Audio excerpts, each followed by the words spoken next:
Sabi nga nila, it's never too late to learn something new.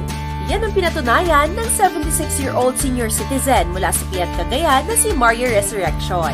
Pinili ni Lolo Mario na ipagpatuloy ang kanyang pag-aaral kahit 56 na taon na ang lumipas mula nang graduate siya ng high school. Sa kagustuhang makapagtapos ng pag-aaral, kinailangan niyang pumasok sa Alternative Learning System o ALS program. Required kasi ito sa K-12 curriculum para makatungtong siya ng kolehiyo. Ang mangyari kasi, every time in our conversation, nagsasalita sila, tongue-tied ako o kaya hindi ko makasabay sa pagsasalita kasi out of place ako. That interests me to go to school. Paliwanag ni Lolo Mario, hindi raw siya nakapagtapos ng pag-aaral dahil naging pasaway siya sa kanyang mga magulang noong kabataan niya. Sa kanilang magkakapatid, siya lang daw ang hindi nakapagtapos ng kolehiyo. Ganun pa man, naging madiskarte ang lolo.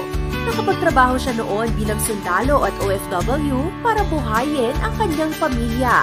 I tried my best to uplift everything, the difficulties in my life. I was able to give the formal education for my children, for them to have a brighter future. Kahit senior na, nagtatrabaho pa rin si Lolo Mario bilang farmer. Paraan niya rin kasi ito para suportahan ang kanyang pag-aaral. Ang ginagawa ko, kulang yung gastusin ko, gusto ko lang yung suporta ko kasi hindi ko ino-oblige yung mga anak ko. Kaya nagtatrabaho pa rin ako. Yun man ang enterprise ko sa buhay ko. I would enroll in agricultural engineering.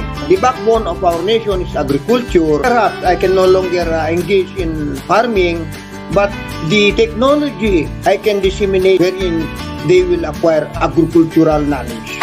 Para kay Lolo Mario, hindi hadlang ang edad.